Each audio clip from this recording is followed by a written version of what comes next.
Welcome to the Legalpreneur Podcast. I'm your host, Andrea Sager, founder and CEO of Legalpreneur Inc.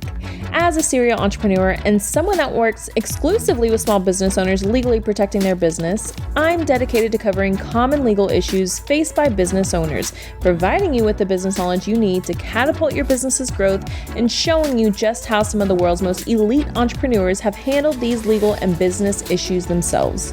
In true attorney fashion, the information in this episode is not legal advice. This is for informational purposes only, and you should always consult with your attorney before implementing any of the information in the show.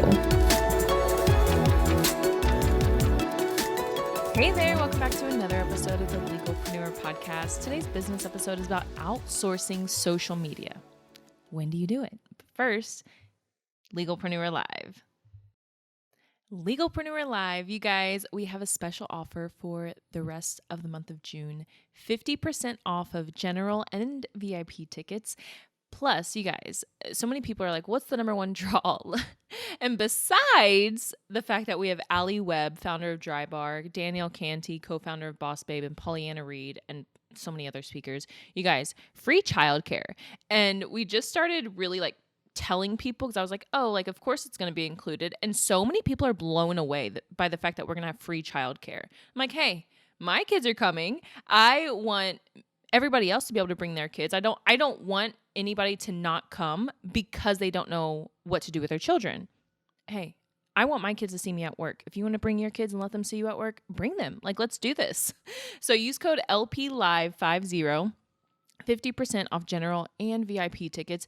VIP, so many perks, but number one is the VIP mixer with all of our speakers. And you guys, you're going to get free breakfast, you get lunch, it's all included. Get there, get your ticket. Phoenix, Arizona, October 5th through the 7th. I'll see you there.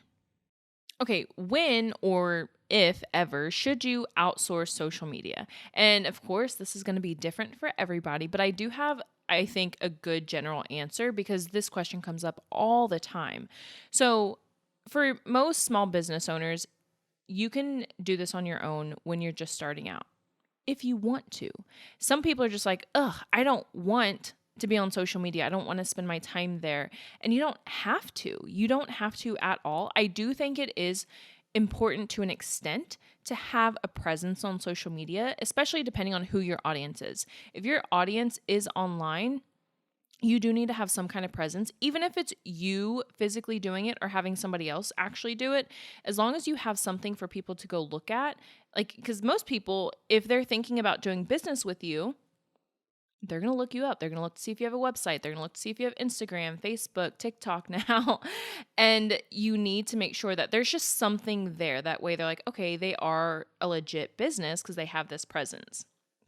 I'm not saying everybody with the presence has a legit business, but that's what most consumers perceive. So when you're starting out, if you enjoy social media, if you enjoy posting, then do it on your own.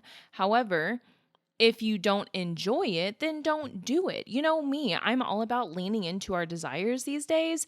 And I don't have the brain power anymore to sit there and write out social media captions. So I don't really do that much anymore. There are times when I do, absolutely, and I'm just feeling very inspired or very called. So I'm not especially on this, just the graphics, I'm not the one really writing out the post. I typically read through them and approve them before they go out, but I'm not sitting there writing them. A lot of our content that's put out today, I can't make the first draft anymore. I'm like, just make me something and I will go over it and change it myself. But me getting the first draft out of anything these days, it's very, very hard for me to do. Now, that being said, when it comes to interacting on Instagram, on Andrea Sager Law, that typically is me. 100%, that is pretty much me interacting, engaging. I'm in the DMs. And obviously I'm the one creating the reels.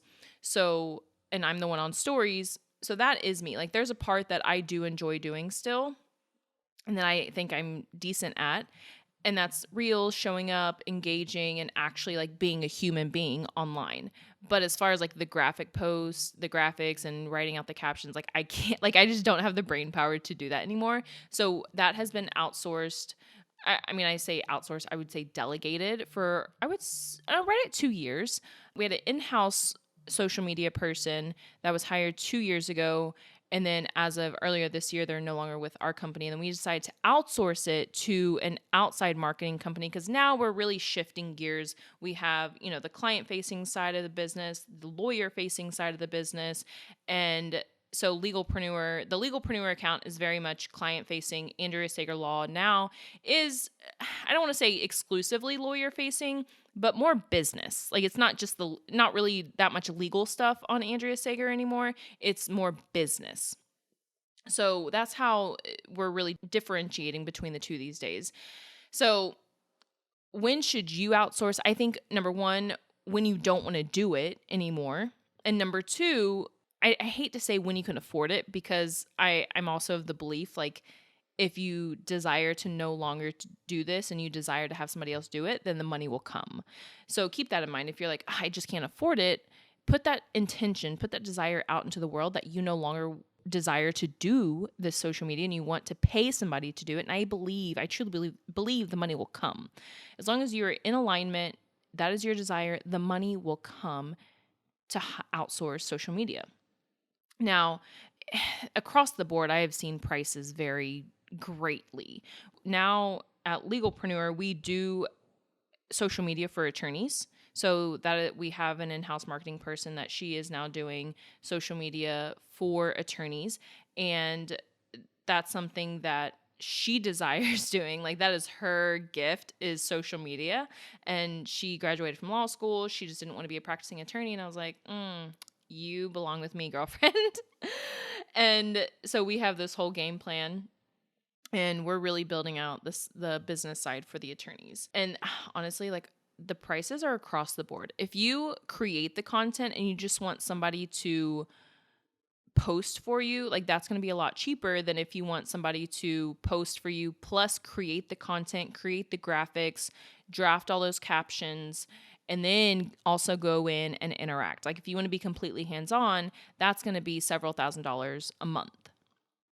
And of course, it also depends like how many posts per week, things like that. So I know somebody's going to come and ask like, oh, how much is it to outsource social media? It's across the board. It depends what you want, who you work with, and how many times you want to post. Like there's a million things that will go into it. So don't ask me price. I can't get you an exact price. If you're an attorney or a business professional, a service provider, and you're like, hey, I am interested in working with your team, just reach out, let me know, and we can get with you to figure out what you're wanting and how we could possibly work together. One thing I do want to say for everybody listening is if your audience is on social media, don't neglect social media. Have some type of presence. But if your audience is not on social media, which is not very, very many audiences these days, then I would say don't kill yourself to like show up online, because people are going to know when it's not authentic, you being online. But you most likely want to have some type of presence. But my biggest thing is always be authentic about it. You can it's all about energy. And so many people can tell when you're not being authentic. And I think that's why a lot of businesses are more successful than other businesses these days, is because they show up online and they're very authentic and people can see that. And people want to do business with people. So show up, be authentic, and get it done. And just so you know, this is mainly about Instagram. TikTok, I have a whole nother spiel about that. So maybe that'll be like next week's episode, outsourcing that. But yeah, let me know if you have questions. Don't forget about Legalpreneur Live. Get your tickets now, 50% off, and I'll see you next time. Here at Legalpreneur, we're committed to providing a supportive legal community for all business owners. I know how scary the legal stuff can be. If you found this information helpful, I would be so grateful if you could share it with a fellow business owner. And quite frankly, it doesn't cost anything to rate, review, or subscribe to the show. Your support helps me reach more listeners, which allows me to support more business owners in their entrepreneurial journey. Have any questions or comments about the show? feel free to drop me a line on Instagram. I promise I read all of the messages and comments. And if you want to be a guest on the show or know someone that would make a great guest, simply fill out our application form and a team member will reach out if we think it's a good fit. I'll see you in the next episode.